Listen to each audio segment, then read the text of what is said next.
Hello epic viewers from around the multiverse, ready to bask in unprecedented glory, because today I'm going to be revealing the utmost expensive Star Wars action figure lot on eBay of 2018. Without further ado, without further procrastination, without further delay, let's allow the frivolities to commence. Let's allow the antics to ensue, and let's allow this video to be oversaturated with ineffable epicness.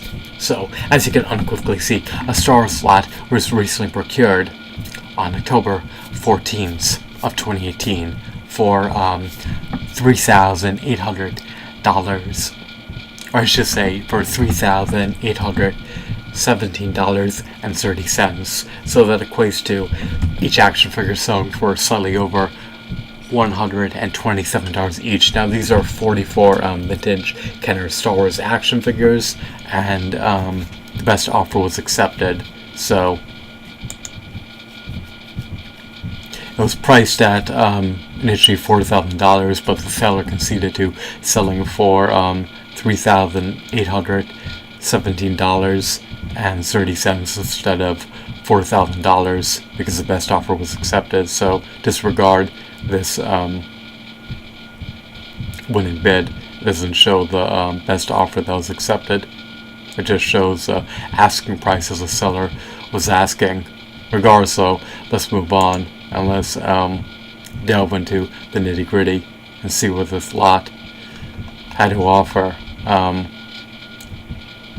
So as you can see, the figures are factory sealed. They're never opened. They're mint on card, and they range from Empire Strikes Back to Return of the Jedi. And the conditions on some of the cards and bubbles are not in the best conditions.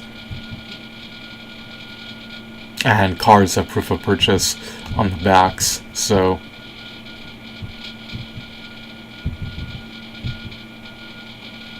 they do look a bit tattered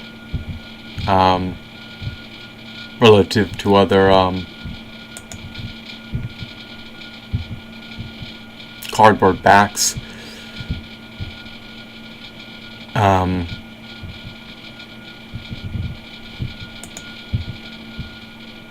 Some of them are far more marred and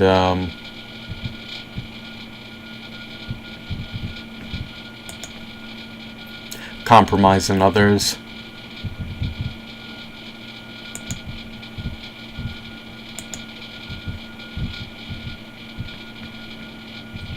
So these cardboard backs are crinkled. They have creases.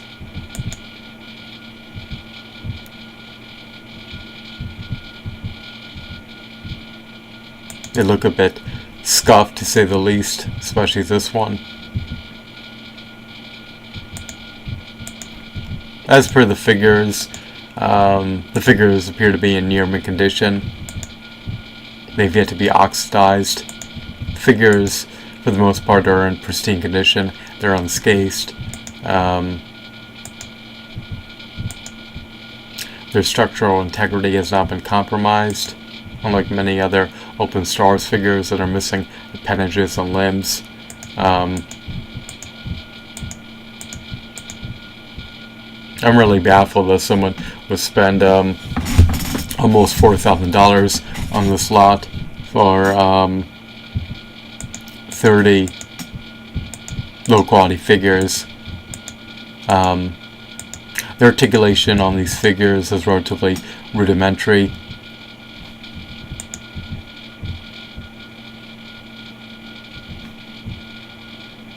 And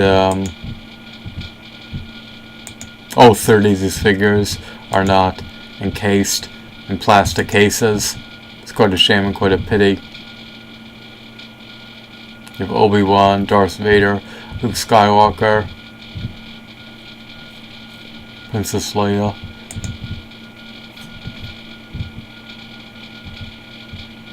Han Solo, Lando, Greedo, the Cloud City Pilot,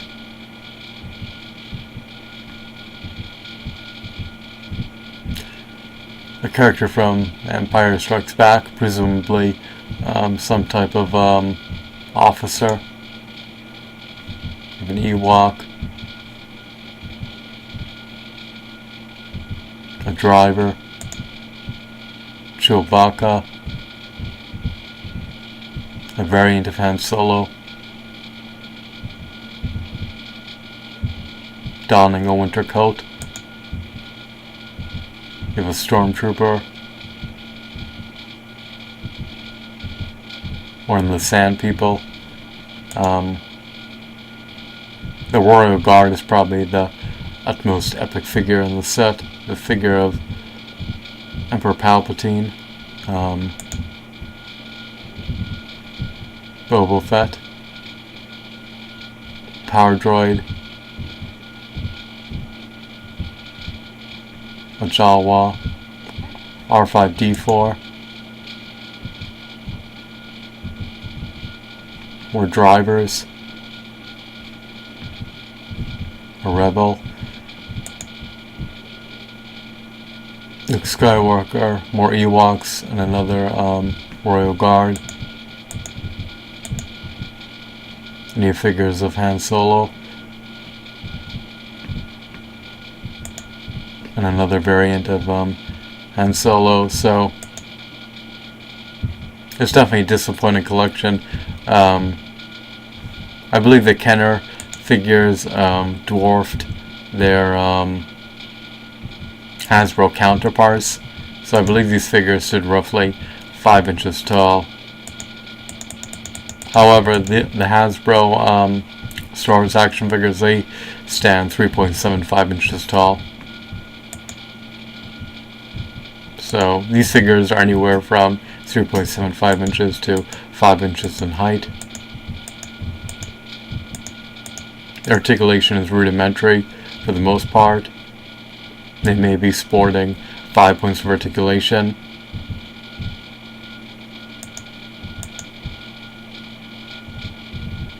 They lack elbow joints, knee joints, finger joint articulation, diaphragm joints. It's quite disappointing. For the most part, as an aggregate, as a collection, as a set, their aesthetics, their sculpts, their shadings, their textures are relatively abysmal to mediocre at best. Of course, the figures that were released later by Kenner,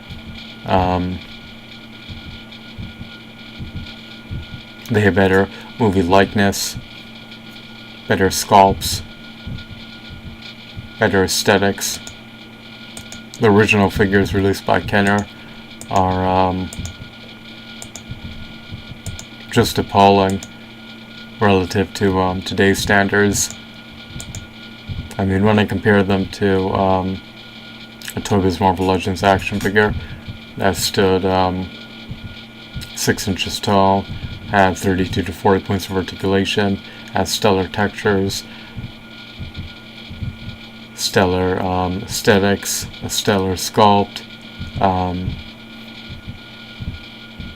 stellar shadings, like in but it was a comic book, meticulously detailed accessories, and a build-a-figure piece for a colossal, robust, state-of-the-art 14 and 16 inch build-a-figure. There's no comparison, so I can't believe you spend nearly $130 per figure for every figure in this lot, but nothing should surprise me anymore. He hemorrhaged nearly 4K, but he'll likely be able to... Oh, actually, I made a blunder. I thought the lot was comprised of 30 figures, comprised of how many? 44. So let me just redo the calculations. Just bear with me one brief moment.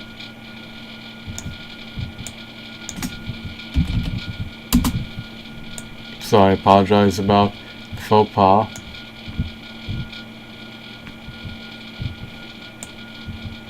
Okay, well, it was 44 figures included. He spent $86.75 per figure. So that's almost $127 not less than $50 off, but close enough, right? So yeah, at almost $87 per figure is an exorbitant price to pay for a 4 to 5 inch figure. That's not even, or I should say, for a lot of 45 inch figures that are not even in the utmost best condition, that have tattered cardboard backs, that have scuffed, ravaged, dilapidated cardboard backs. I mean, some of them are in better condition than others, like the cardboard back of the Stormtrooper. But I mean, Greedos is just completely egregious. So, at nearly $87 per figure for shoddy chintzy action figures, seems like quite an abysmal deal on the buyer's end. But if he was content with paying that, then so be it. These action figures probably have nostalgic value to him. But to me, they're a sheer and utter waste of money. You should have bought more modernized versions of the figures. They would have been superior in every facet, and they would have been far more affordable, and they wouldn't have been $87 each. So I hope that you found this video to be fascinating and insightful. Unfortunately, this is the utmost expensive Star Wars action figure lot of 2018 on eBay, and boy, is it an appalling, abysmal, egregious, abhorrent one. That's disgraceful. So I hope that you found this video to be insightful. Have a wonderful, blissful day. Goodbye.